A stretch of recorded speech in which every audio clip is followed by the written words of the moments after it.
we see ourselves as different kind of Black people.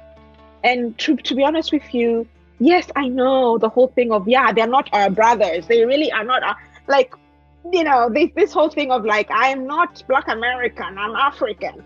But at the end of the day, people just need to understand that the minute you get out of Kenya and you go into the world, because the world is not always going to be just Kenya. And the minute you go into the world, you're actually going to understand that actually you're Black.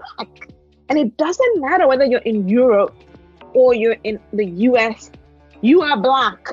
Yes, you And are. so this of different brand of Blackness is something that Africans, I will battle with until I die, because I want to have that thing of like, I'm unique.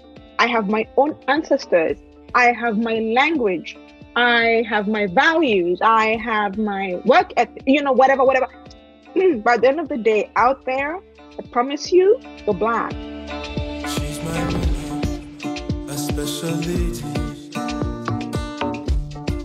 She's the only one.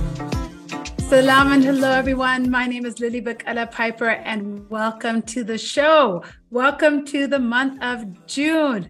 I am so excited to welcome you to the next several weeks of stories that we have lined up for you with all kinds of incredible African creators, in particular Kenyan creators, I have to admit.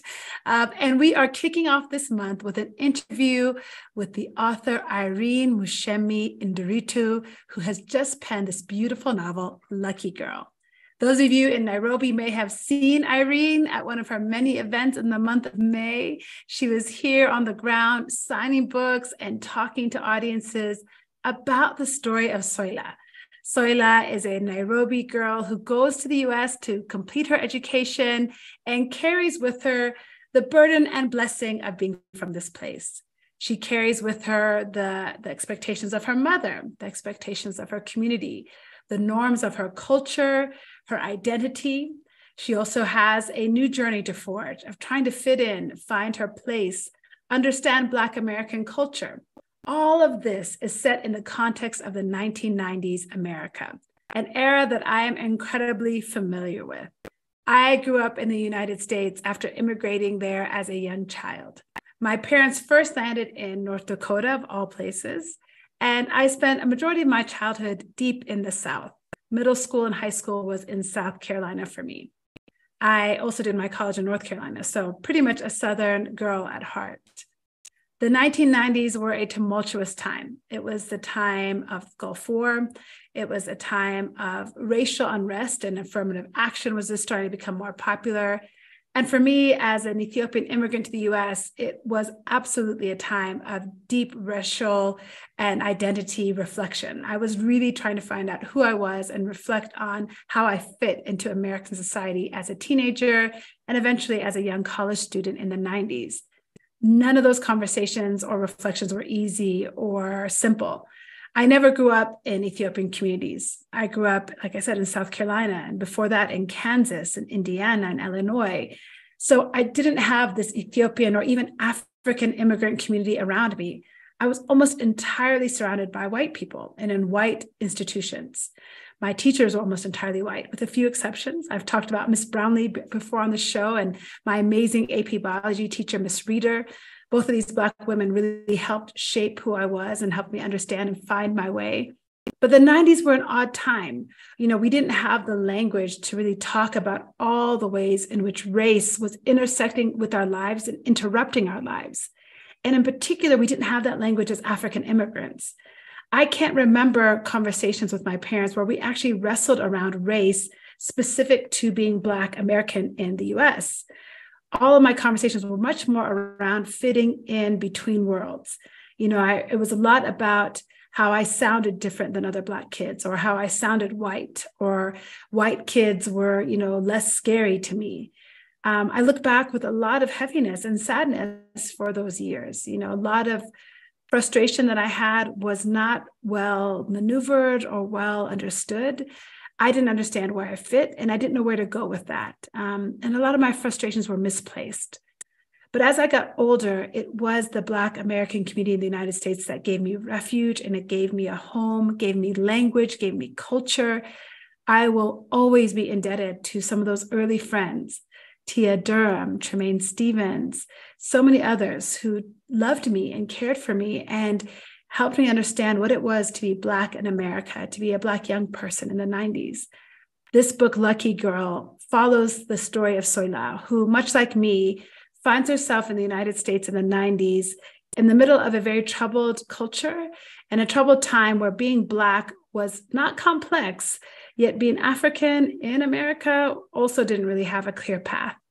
Irene, as the author, really challenges her readers to face issues of feminism and misogyny, of African family secrets, and the heaviness that that brings, assimilation, immigration, all of those questions. She challenges us to think deeply about them.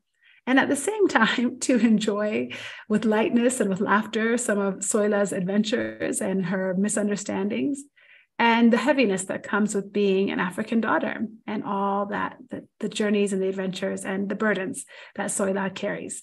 So I'm just really delighted to have Irene on the show today to help us wrestle with Soila's story and maybe even wrestle with our own. So welcome to the show, Irene Muchemi-Ndiritu, to talk about her book, Lucky Girl.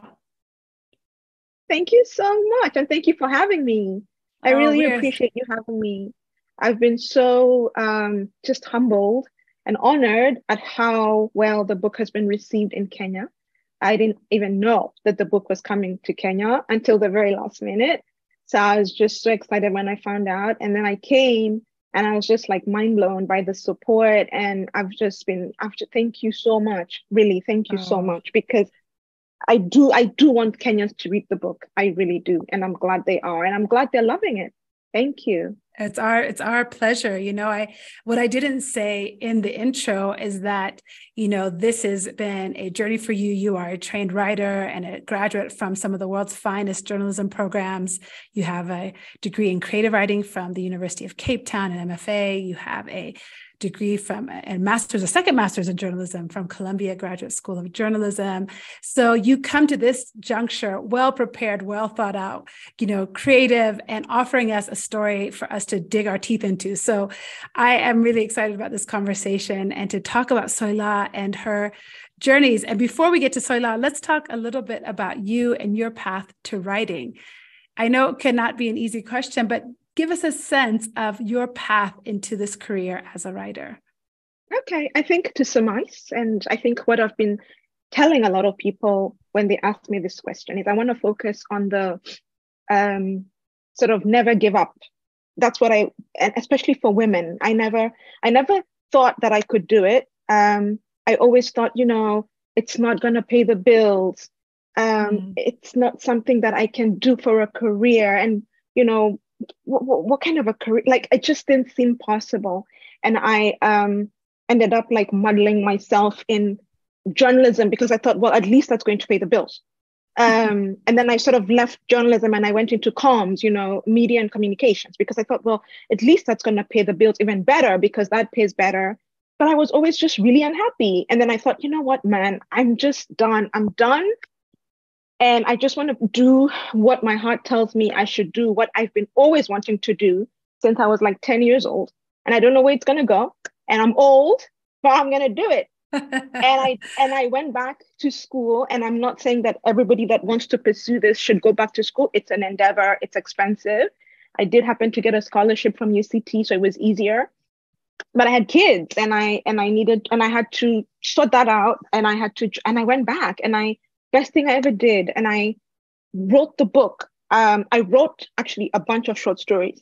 And one of the short stories was Lucky Girl, but it was not called Lucky Girl. And it was definitely not that much in depth. And then I asked one of my mentors, what should I do for a novel? And she said, you need to make this thing a novel. And I did. And so I want to just tell people, I always tell people, like, the only thing you can take from my story is, please, I know this whole thing of like passion versus making a living, because I have grown kids now. And that's one of the things that we've been discussing, So I wanted to say to people like, yes, there is an issue of like, you do need to pay the bills. And yes, maybe some of these careers are scary and, they might not be what you think is going to sustain you. But I also think if it's going to make you happy and fulfilled, there's got to be a way to work around it.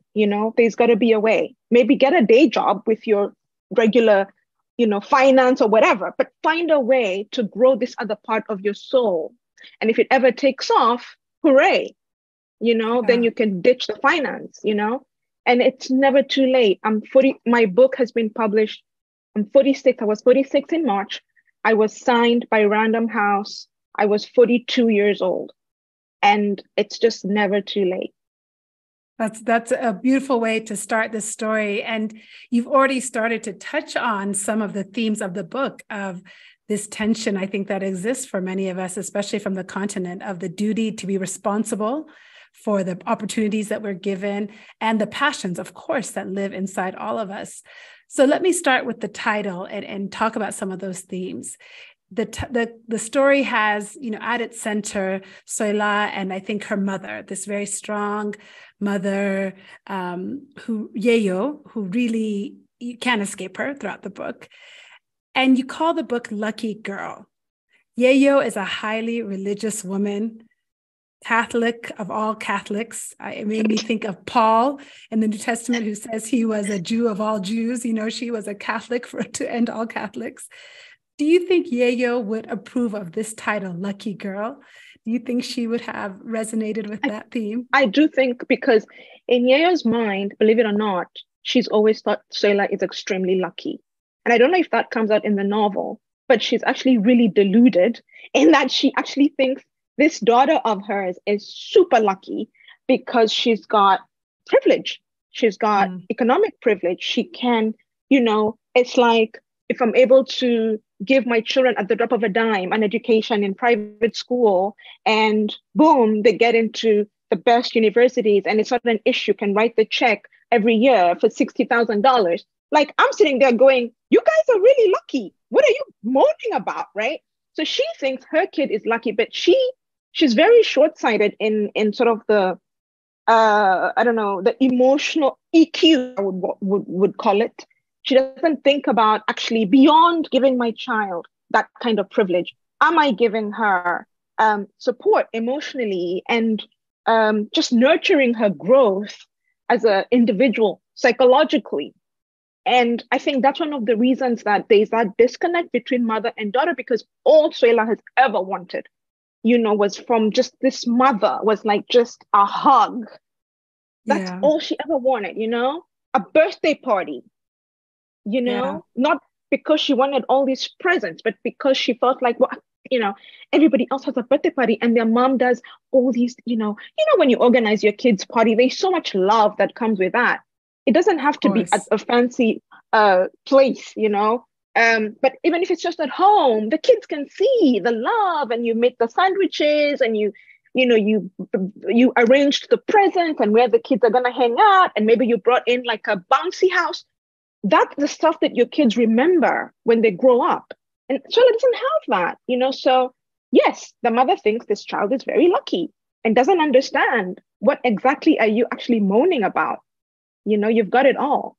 Yeah, I really appreciate this. Is why I feel lucky to talk to you, because I have struggled with the mom. I'm also a mother, and I tried to like her. I tried to empathize with her, thinking she has suffered so much. She has suffered the loss of her husband and the shame that she carried because of society and how they might look at her because he took his own life and all these things. And yet I really struggled to like Yayo because I wanted her just to love Soila. So did you like Yayo? I've heard authors talk about their characters and how they almost become otherworldly to them. How did you feel about her? Yayo has come a long way. Yayo was actually quite, I would say, more on the abusive side. And she was just way too stern, and she was just way too cold.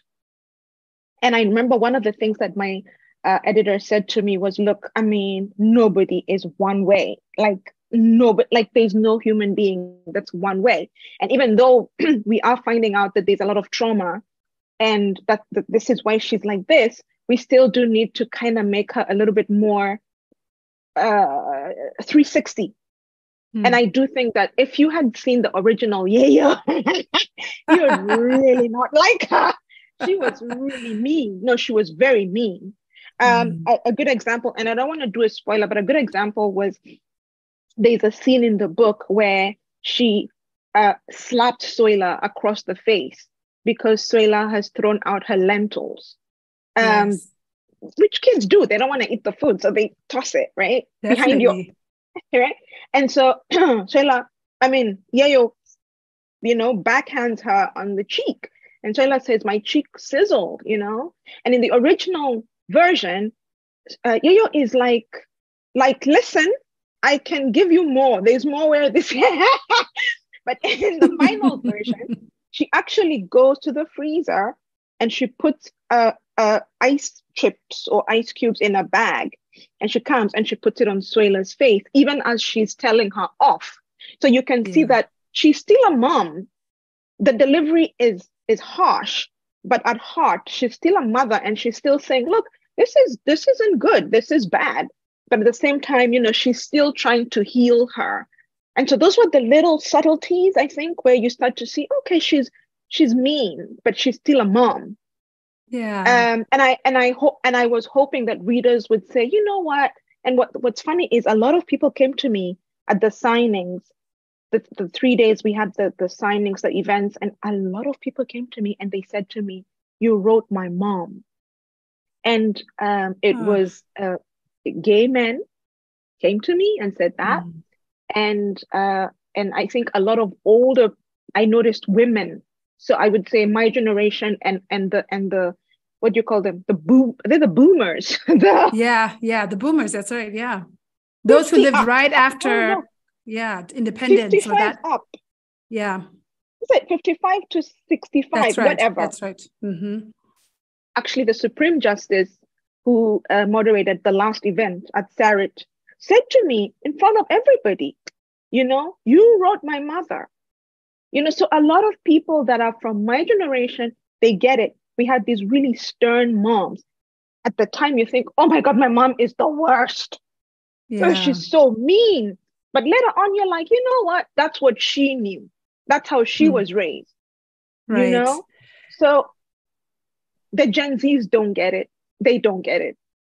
They don't. And, but it's interesting. I think in the book, up until the end, Soila is seeking that love, and, it breaks your heart because it's what we know every child does seek. And they do have some sense of redemption at the end. I want to talk about the flip side of that relationship too, which was this love for her father and the seeking out of that relationship. And, this poor child, Soila, again, our protagonist, is struggling with the need for both parents and the want of both parents. And you are not terribly gentle with Kenyan men in this book. There are a lot of, between her dad and some of the other partners we see, Kamau later, one of her aunties, uncles, or even the priest, of course, Father Emmanuel. I mean, we see all these caricatures of men. And, it's hard to wrestle with that image too. So tell us, Irene, kind of what do you want the reader to draw from that? What do we do with these narratives kind of around men who both are absent, or when they're present, are not always present or available in healthy and productive ways in the relationships they're in? Again, this is a generational thing. So you might find the Gen Zs as well don't get it because they've had fathers that are very different. They've had fathers who changed their diapers. They've had fathers who read them bedtime stories. My children would never understand this man who doesn't really engage. That's not what they know. But we in my generation, this book is set in the 90s. This is a child of the 70s. That generation, the men, first of all, Kenya is still fairly quite patriarchal. Am I right? For sure. We've come a long way. Yes. Not just Kenya, I mean, the continent. We're dealing with the continent of men here. Yeah. We've come a long way. But, so imagine now the men of these are the men that sat. I remember my mother, I love my mother-in-law. She's the best. I'm so lucky. When my first child was born, she would see Nick, my husband, changing diapers, whatever. And she said, you're so lucky because in my time, it would never happen. I had 6 children. And the husband would say, and I'm battling with these 6 children, and they're holding on to me. Some are on my skirt and some are on my breast. And the man is sitting in the living room going, can I have my tea, please? Yeah, absolutely.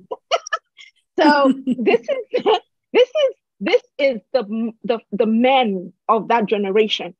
Kamau is a man of if he's living in the 90s, he's a man that's born in early 70s. He's seen a very different father. That's what has been his role model, So I think that we've come a long way, but I think that Kenyan men, I'm not going to talk about African men. I do not have that permission because I can only talk about what I know. They've come a long way, but I think they've been very problematic for a very long time. It's the truth. And one of the things as well that people brought up, and I don't know if this is going to be something we discuss later, but I think it should be discussed in this podcast, was the issue of family secrets. And this ties up with the men because, the Africans, there's just a lot of family secrets. We do not talk about what's going on, right? And I've talked about this several times, and I've said when I was in the States after I had my kids, I stayed home for a little while, and I would watch Oprah at 4 p.m. and I'm with my babies, and they'd be coming on and talking about how they were sexually abused, and I would be sitting there going, "Oh my God!" They're showing their faces. Yeah. Talking about they were sexually abused, like what? So that's something that nobody would ever talk about. Ever. You would die first before you talked about you were sexually abused as a Kenyan person of that generation. So, this all ties up. A lot of it is very cultural. And unfortunately, I think the men in the book do take do kind of take a lot of the critique seems to be, but I also was very unapologetic about the women. And I thought, this is a book about women. We don't read a lot of books about African women being strong women, being independent women, being women that can say, you know what, actually, I don't need you, get out. They're there. Those are our mothers. But we don't talk about them in there are very few books I've read, and also crossing over to Asian literature, where you see these women that are like, you know what, actually, I don't need you. The funny thing is they exist, they're there, they're our mothers, but people don't write about them. People always write about women being like an extension of the man in the family, and it's not true. And so if I painted the men poorly, I do apologize. But it really wasn't meant to be something. It wasn't something I sat down and I did consciously. It had a lot to do with the time, with the cultural norms. Your dad dies, you go to the funeral. There are children coming out of the woodworks at the funeral. Absolutely. No, and I mention it not as a criticism, but really as a reflection on everything you gave us to digest. I mean, while this book might appear to some as, I'm going to pick this up as like my summer read for those, because I've seen it, congratulations, I've seen it on some of those lists for the summer, you must read books, which is fantastic. I hope people pick it up. You have given us a lot to chew on and a lot to think about and to reflect on. I think that's why I bring it up, because you have these themes of family dynamics and secrets and the misogyny and the role of the church and the power of women. I mean, Soila is an empowered woman, and everyone who meets her in this book picks up on that. They actually either are offended by her power, or it disconnects them from her, or it draws them to her, right? One or the other, her friendship with her mother, yes. I think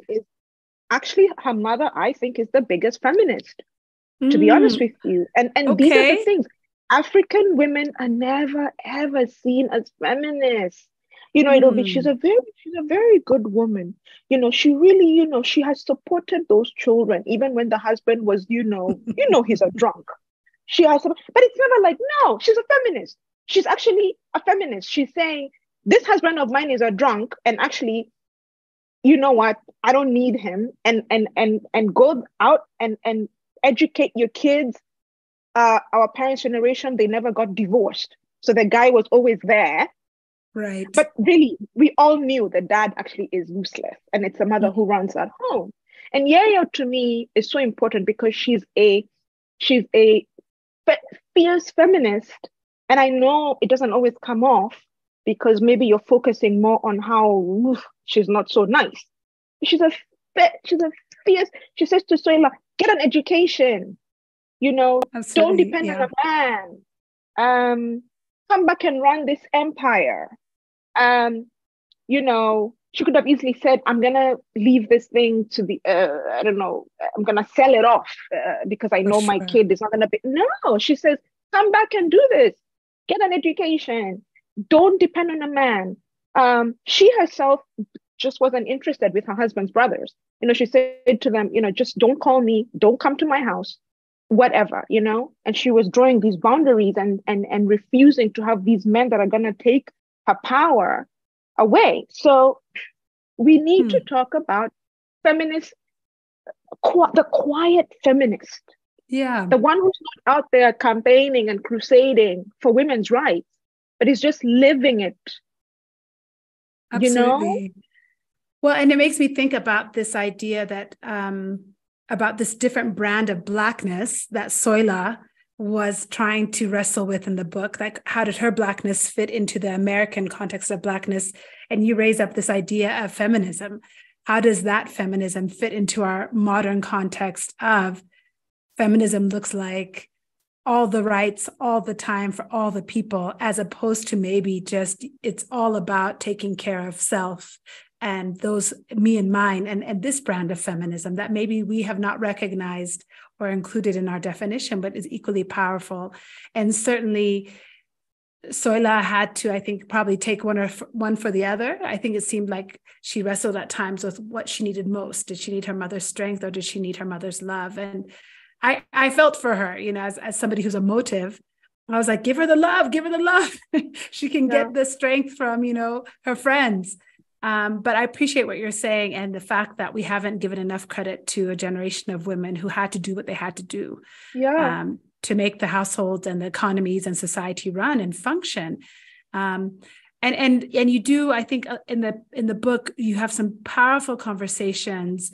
In fact, maybe I'll just read a passage now, because one of the things I was struck by is that a lot of the conversations that Soila has around race and her struggle with race at the beginning of the book seem to be happening with her lovers. Like, she happens to have them in these kind of contexts. But she has this Black American best friend, Letitia, which reminds me so much of my story. The Black American community gave me a home as an Ethiopian immigrant, and gave me identity when I did not have an Ethiopian community at all. And eventually her and Letitia have this huge blow up when she comes home defending a white friend. And they have this deep heart-to-heart about race after years of friendship. And they have this really powerful conversation about their ancestors. And I just want to read you this passage and ask you to kind of reflect about how this came to be, because I thought it was a really powerful moment where Soila starts to talk about how her grandmother never saw her own picture until much later in life. And at some point, the priests in her community take their picture or something like that, and she's pointing out. So I just want to read this passage where she's talking about her grandmother, Koiko. And she says, the priest had a... Koikoi, sorry, Koiko. Kokoi.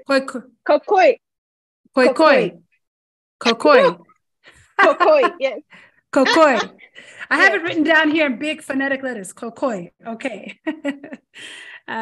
So the priest points to the image of each child and explaining to her grandmother, this is you and whatnot. And he says, this is you, here you are. And let's not even get into how we lost our religion. My grandmother was taught that God was androgynous, both masculine and feminine. But when the missionaries came, they taught her that a white man with long golden hair died for her on a wooden cross. And for that, she owed him her faith. And then the colonial masters took land from the Africans, all the while smiling at them, bringing them new medicine, introducing a caste currency, and offering them work so they could earn it. It's like owning a pet snake, feeding it mice, and all the while not anticipating that it'll strangle you while you sleep. Letitia nodded along, her eyes grim and sympathetic. I mean, it's unbelievable, T, she said. the colonization of property, body, and mind. To this day, I have no idea why we drink afternoon tea when it's boiling hot outside, why we name our kids Jeffrey. Oh, what the hell, Letitia said, standing up and bustling toward the kitchen. She threw her hands up and looked up at the ceiling. Lord, all this suffering on Black folk for centuries. Why? Such a powerful and just beautiful connection between these two women of different communities, different ancestors, but the shared grief of what they had endured, and both of their grandmothers who had been a bridge for them to new opportunities for themselves. I would love to hear from you how that came to be in your imagination and how it came to be on the page. It's such a beautiful passage. Okay. The Soila goes to America and she's very arrogant, very arrogant. And I know that a lot of Africans can relate. She thinks, you know what, these people are not me. We're different. They seem to have a chip on the shoulder. They seem to have some crazy issues. They seem to be quite lazy. She has all these weird, because you come off the plane, you don't have the context, you don't have the history. So it's what you see. You don't understand that actually, there's a lot going on here that's historical. It's like Absolutely.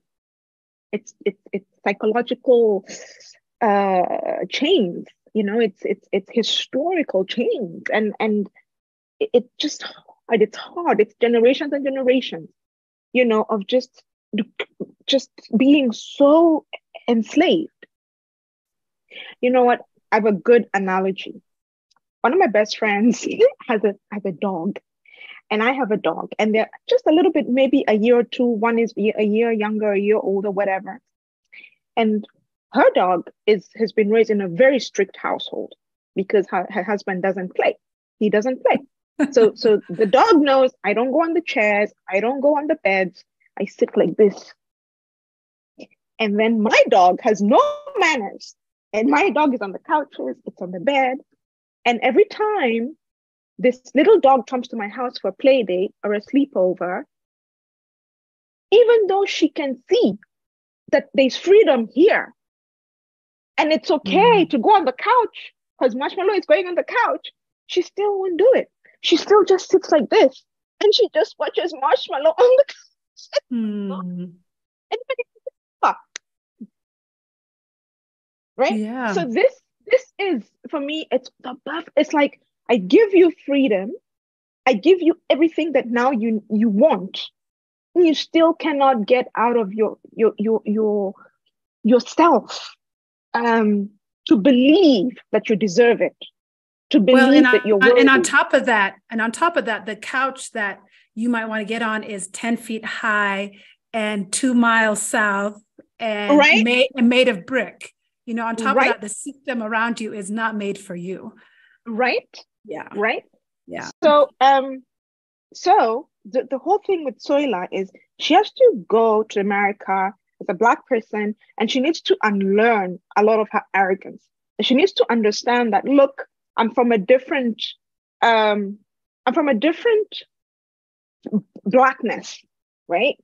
But it takes her a minute to realize, you know what, actually, as far as the world sees me, because the world is let's call it the truth, it's a white world, right? We live in a white world. And she realizes, as far as the whites see me, they just see me as Black, right? And now I have to figure out, who are my allies here?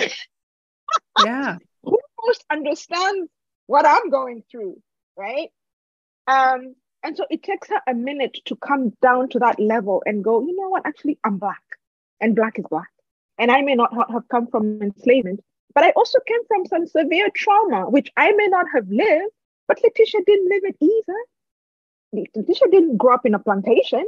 So they are the same wavelength, and they're both kind of living the trauma of their grandparents and their great-grandparents, right? So I needed for Soila to come down to Letitia's level. I needed her to say, look, we're the same, actually. We have a different background. we have a different ancestry, whatever. But at the end of the day, we, as far as we are here today in this room, our experiences are the same. We will both struggle in the job market. Somebody else will be hired over you. And even if you get the job, you're going to have to work 5 times as hard as the other person, who, by the way, may not even be as good at your job as you. You know, you will never have the kind of networks that these people have. You will never have the networks. Your uncle doesn't know so-and-so, and your dad doesn't golf with so-and-so. Everything that we do, we have to do from scratch. It is still, to me, amazing when I see Black people in these high positions, and I'm thinking, if you know what it took for that guy to get there. Absolutely. Absolutely. Right? So that conversation there was a sort of bridging point where Soila can understand that actually, you know what? I need to drop the arrogance. And even at that point, she's already become quite mature in her thinking, but she still struggles. She still struggles a little bit with it because she's like, wait, but my white friend isn't racist. Why are you, but she doesn't realize actually she may not be racist, but is she anti-racist? Is she anti-racist? Yeah, exactly. Will she say to you when your cousin is pulled over and you say, oh, yesterday my cousin was pulled over by the cops, blah, blah, blah. Will she go, oh man, they need to stop doing this to Black men? Or will she say, you know what? I just feel like it happens. It happened to some of my white friends. And it's like you just want to punch someone, Absolutely. And they're not racist, but they're not really getting it. Yeah. And you hit on it. I think they're not anti-racist. They're not actively anti-racist, right? It's that idea that, is my freedom bound up in yours? Are we in this together? Or are you just observing my life? Like I'm in a fishbowl. Exactly. So the setting of this book really matters. You have so many key historical moments where this story takes place, which was my life exactly. I graduated college 98, so I'm a few years ahead of Soila, but it's right in this time of the U.S. Embassy bombing in Nairobi, the killing of Amadou Diallo, the 9/11, all these really, cultural shifting moments where identity and race and globalism and nationalism really changed how we looked at each other. Could this book how would this book have been different if it was now? Oh my gosh. The thing is now, and I think I say it in a letter that I write separately. I don't know where that letter was. Maybe you read it. I don't know, but there was a letter that I wrote separately, and it went to a lot of the print houses, and I said that that was the racism of the 90s. We people did not talk. There was just people groveled in the background. Black people would grovel and talk about it, but we didn't have the space to actually talk about it. We didn't have even words like Karens, where microaggressions. Microaggressions. I mean, nowadays, gosh, my teenagers will quickly check you, right? Quickly check you, quickly, and they're not polite about it, right? So if I had written this book set in today's, it would have been a very different book because Soila would have been a little bit more educated, and it would have just, she would have understood the issues. She would have understood that things, that the microaggressions, and been more sympathetic, I think. And also, don't forget now there's social media. So Soila, even while being in Kenya, would have already seen the dramas, of the Black men being slaughtered and being shot and being, I said on one of the events I was at, I said, I literally have nieces and nephews who are Gen Z who say to me, I would never, ever live in America. They will not. You're like, don't you want to go do your master's? No, not really. They are very happy. Not because they've seen on social media what it actually really is. And as Black people, they're like, why do I want to go and deal with that? In Kenya, my Blackness is actually not an issue. I can be Black. And why do I need to go there and deal with that? You know, we didn't have that. We didn't know. We knew dollars and dynasty. And what did we know? Roots. Roots. Right. Remember roots? Right. Yes.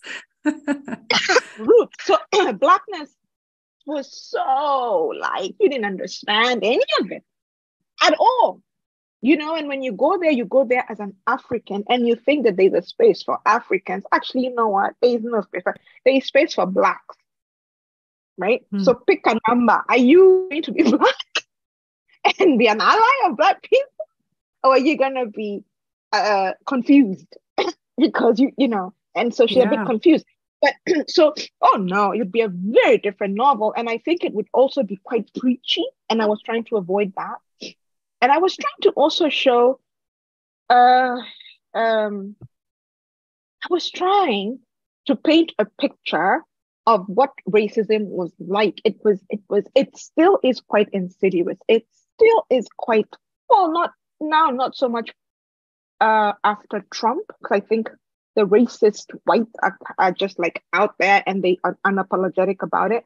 I've noticed even in Europe with the migrants and everything, the white Europeans are more racist than ever, right? So now, but at the same time, they still way more conversation out.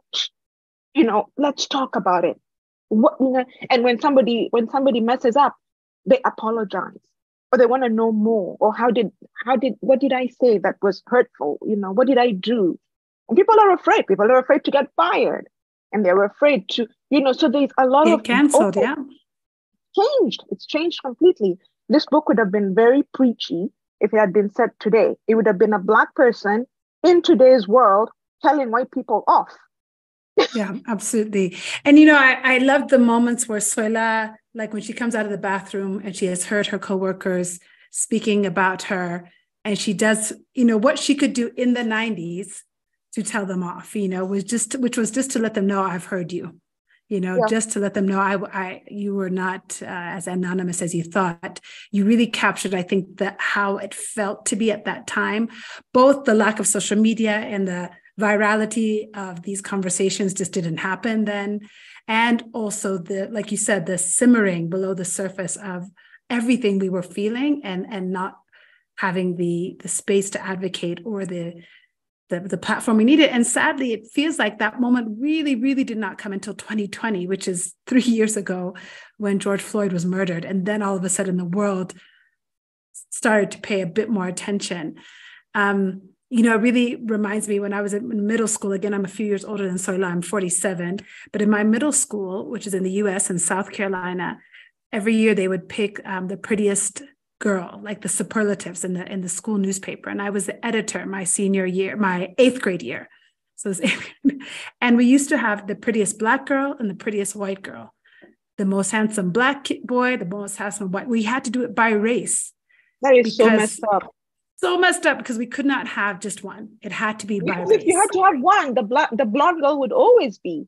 Not only that, but God forbid if the Black girl won that year and the white person did not, then what would you do? Then can you validate her humanity as the prettiest girl? No. She had to be the prettiest Black girl, you know? Yeah. And so that was the world that I was living in as a middle schooler, where you could only be validated as the Black recipient of something. I mean, you're right. This book would be very different. And it reminds me of books like Chimamanda book, you know, Americana, and a similar kind of immigrant story into the US and all the encounters with race that had to be reconciled. And in both those instances, both protagonists come back to their home countries, leaving the US behind and all of the fantasies, I think, of the previous generation that the US had the answers or had their futures in hand. And Soila at the end rejects that. And I want to ask you, though, she comes back, and this is a bit of a spoiler. So if you're listening to this conversation and you haven't gotten to the end of the book, this might be a good time to pause and come back. But, you know, at the end, she does come back to Kenya to care for her mom. And we'll leave out some of the details. But do you think she would have come back had her mom not fallen ill? Would there have been other forces to bring her home? I don't think so. I think Soila had finally broken free, and she had finally figured out kind of who she was, right? And so this was the biggest tragedy of all, was now this thing happens. And now she has to go, oh my God, I just finally figured out who I am. And now I have to go back. Yeah. So I honestly think that if her mom, I don't want to get into the spoilers, but if there hadn't been that pull, very, very strong pull of sort of something that really forces your arm, I don't think so, because I know one of, like, the auntie that moves to Europe doesn't come back, because for her it's like she's found her happiness, she's found her husband, so why is she going back? I think there needed to be a very strong pull that would make Soila go, oh, I'm gonna have to, she had gotten to the point where she didn't even pick up her mother's phone calls. She had gotten to the point where she was like, if you're not going to support me, too bad. And that's a huge, huge growth curve, right? Absolutely. So to get through to that growth curve and then give it all up, no, something really powerful had to happen for her to think, okay, you know what? And unfortunately, we are Africans, and family comes first, and it's a good thing. It's also a bad thing. I read the reviews now. There's been, I think now on Goodreads. Goodreads, by the way, anybody that doesn't know, is a book, kind of like a book readers. Like crowdsourced, yeah. Right. And people read the book and then they go on there and then they think, oh, I can write something, and they think they're very important, whatever. And then you get stars. When I read now the reviews, I mean, the two things that people really struggle with, Americans struggle with, is, my God, how do you just leave your life and go back and take care of your mother? Like, they cannot grasp that, because they're not African. Africans, we will find a way, even if it means I will commute every other month or every month and go home and look, my dad is sick, whatever. I will go. I will find a way. I know people that have left their lives in America, in South Africa, and then they went back and they found jobs in Kenya, and they struggled maybe the first 3-4 years, and then now they tell you, like, I'm so glad I came back, because it was hard at first, but now I found my feet, and the best thing is I'm now able to be with my parents. They're aging, so Africans, we're just different in that way. So we have that thing of, like, I'm not able to put you in a nursing home and sleep at night. I just don't know how to do that. I do not know how to do that.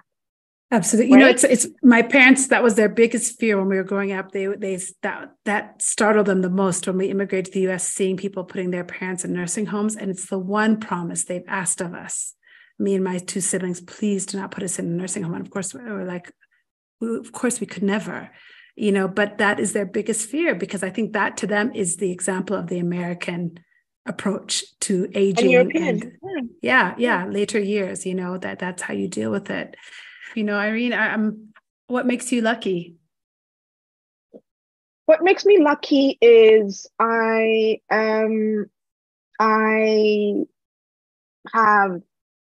putting aside what you would call quote unquote blessings, being that my parents are alive and they're old. My dad is 83 now.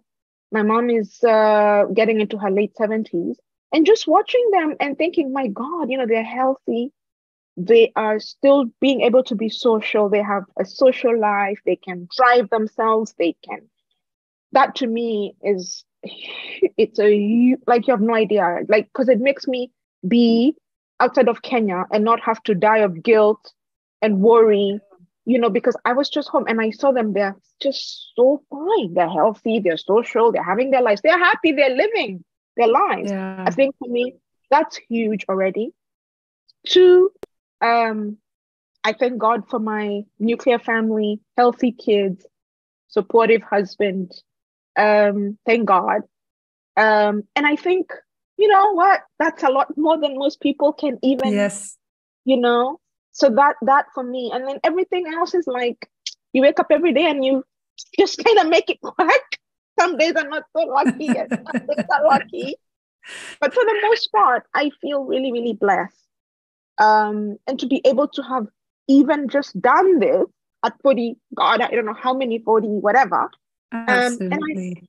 I sometimes would have these panic attacks and I would say, oh my God, what if nobody reads the book and whatever? And then one day my 16-year-old daughter said, Mom, you made a book. You made a book, sis. You made a book.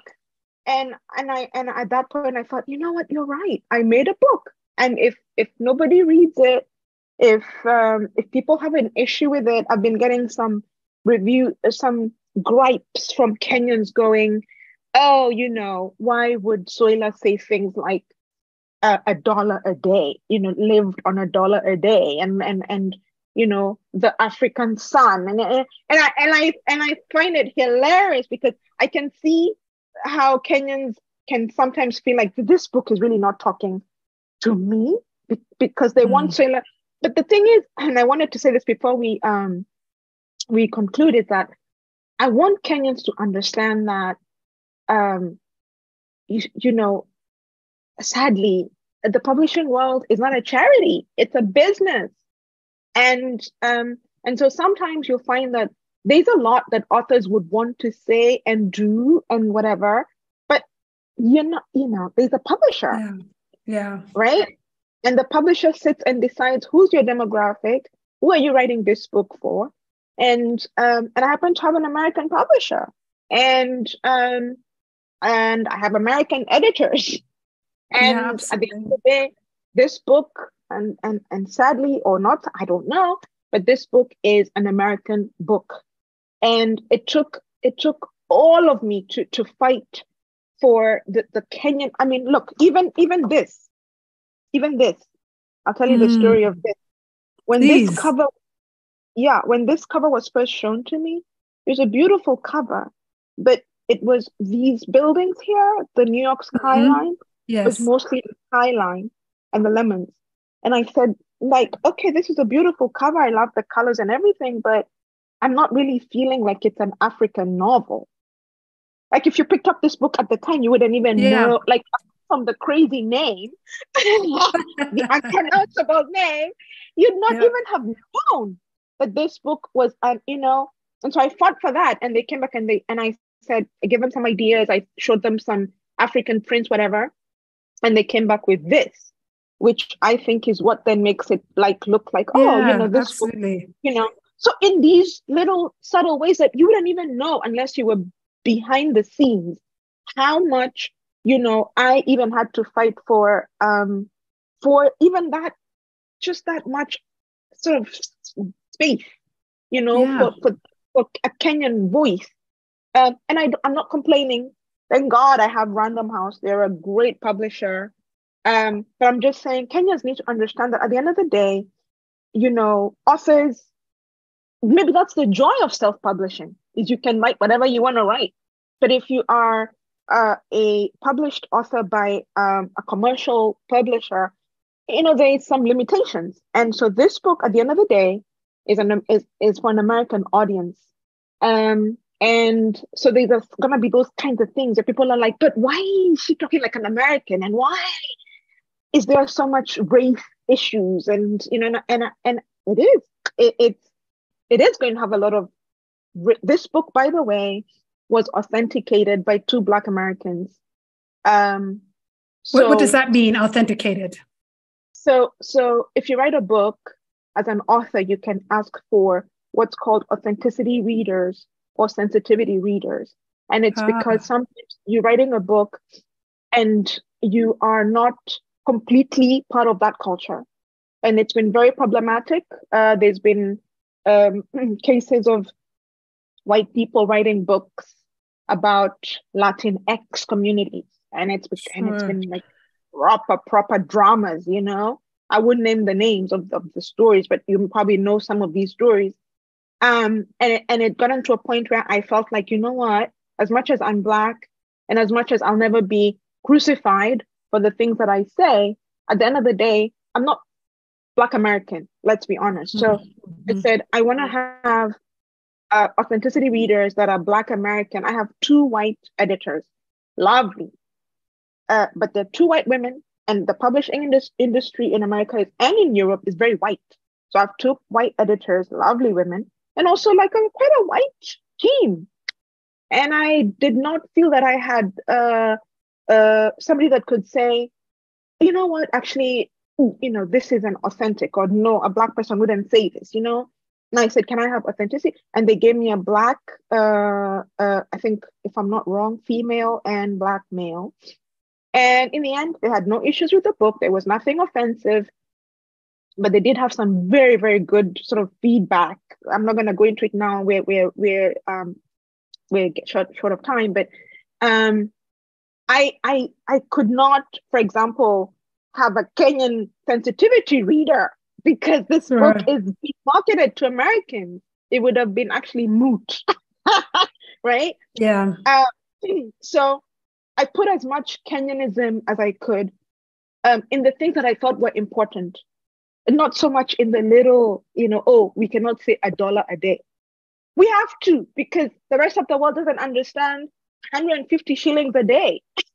What does that mean? Sure, right? Sure. So there's those things, but I'm finding the Kenyans have been very, very, very supportive, and they've not had a lot of gripe. And if they have, it's mostly been those little things there and there. And I'm just so grateful because, I'm considering doing my next book entirely set in Kenya, and I don't know if it'll be accepted, but if it is, then I'll go all Kenyan, and I will be unapologetic.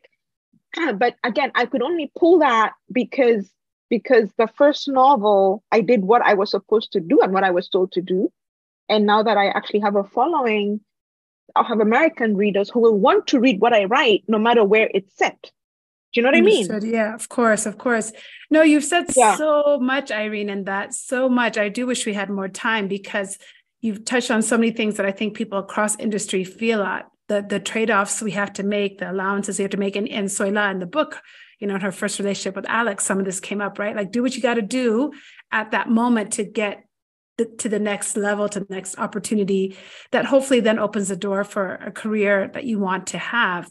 But it did make me also wonder, when you think about authenticity readers that you asked for, because that's who you are, it does make me think of the privilege of so many non-Black authors, Latin authors, etc., who have never asked for an authenticity readers. And I'm wondering where all those authenticity readers are for all the books about the continent or about Kenya that certainly land on our shelves here. I could name so many, that could have used 1 million readers to just verify the authenticity. I had a conversation with Shiro Konyange about her book some time ago, The Havoc of Choice. And one of the things she talked about how is like, even in the book, she had italicized the Kikuyu. And she said, in my next book, I'm not even going to italicize the Kikuyu. I'm not going to even other our language. I'm just going to leave it in there. You get it, you don't. But like you said, there are trade-offs there. And she talked about what that would cost her. And that did cost her even at this juncture. And so we need all of these books and all of you as authors to show up in all the ways that you do. I think we're not yet at the point where the market is saturated with so many books in the US, in the UK, in Kenya by African authors that we are, bored of it. We are still desperate for these stories. And so I think as readers, we welcome all the ways in which these stories come to us because we are not yet satisfied. And I'm so grateful that we have Lucky Girl on our shelves and available to us. I was so glad we could get it here in Nairobi. I think that's certainly a plus of having a publisher like Random House, that it was more broadly available. One of the tragedies in talking to creatives here is that you can make a Kenyan film, for example, but it may only show at a festival in Ghana, at an African film festival. It'll never be shown in Sarit Center. It'll never be shown, in the main theaters where we can see it. And so the fact that this has Random House behind it means that it's going to get into more hands and into more shelves and spark the discussions that we need to be having. And so that, to me, just increases its value tenfold. So before I let you go, Irene, I always like to ask my guests two questions, which I feel like are these through lines, no matter whether we're talking about complex issues or hard issues, but two very light questions. First of all, Irene, sitting there in South Africa, please tell us, what is your favorite drink? I don't drink that much. Oh, any drink. It doesn't have to be. It doesn't have to be boozy. It can be anything. Anything. I do love cocktails. I'm not gonna lie, and I love mojitos. I really do. Right. And I love caipirinha, and I love coffee. That's it. Caipirinha is the one that's a little bit spicy, right? It's got like a little bit. Caipirinha is the one that's full of sugar. It's Brazilian. You know caipirinha. It's like I think it's rum, and it's got a lot of sugar at the bottom, and you have to stir. And I think by the second one, pretty much finished. And I love coffee. I love Kenyan coffee. We always have Java. We always have Java here. And I love the rooibos. And the rooibos I only discovered, when I moved here. I didn't even know it existed. It's lovely. You like rooibos. Rooibos is a very divisive beverage in our household. We're very split on rooibos. My daughter loves it. I struggle with that one, but it has a following for sure.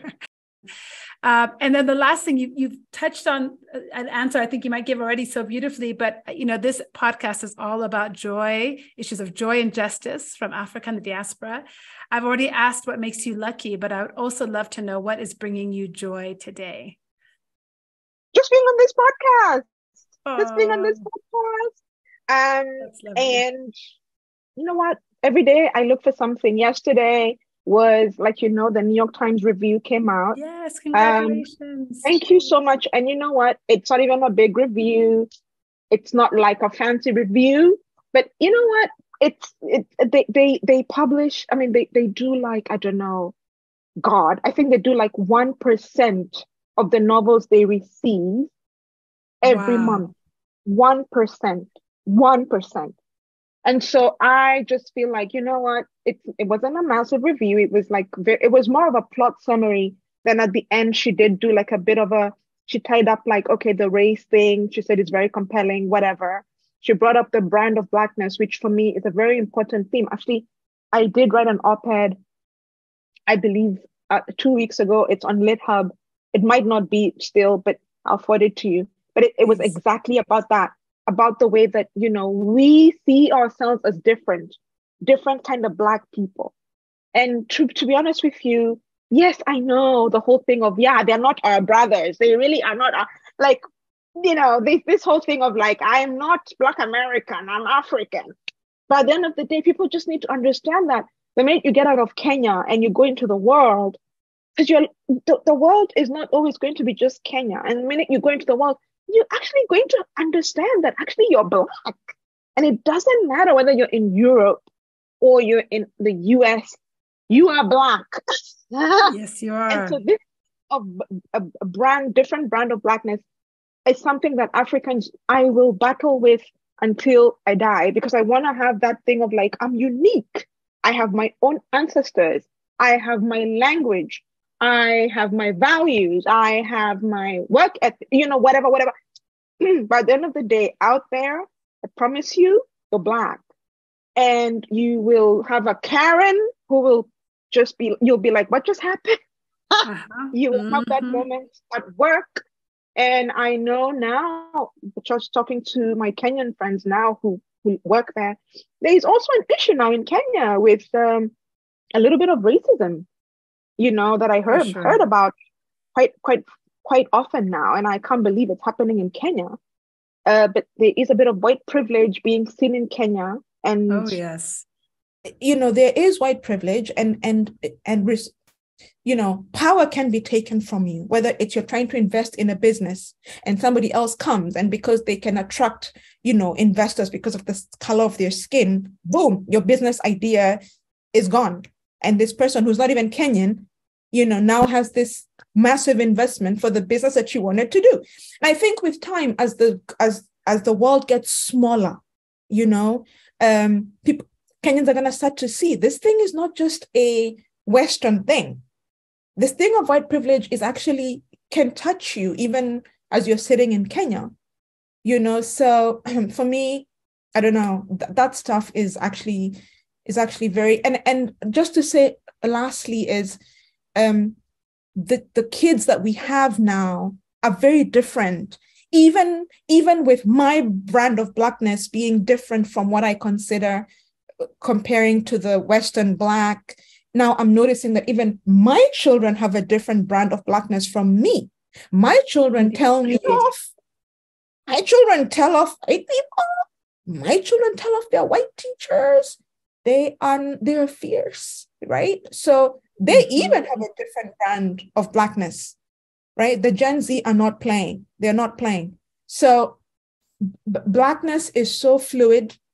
But at the end of the day, it's Blackness. And we just have to all understand that.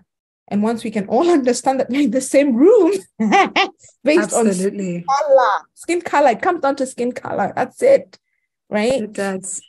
Yeah, absolutely. And the sooner we realize that, the more powerful we will be, because there is strength in numbers. Yes. Yeah, absolutely. Well, Irene, it's been such a pleasure to have you here. I hope the next time you're in Nairobi, I can take you out for some camparini or some coffee or something. Not Roy Boys, but later this year. Okay. You have, Fabulous. I will look so forward to that. And lucky girl, we are lucky today to have had you here today on the show. Thank you so much. Thank you so much. It's been such a privilege. Thank you.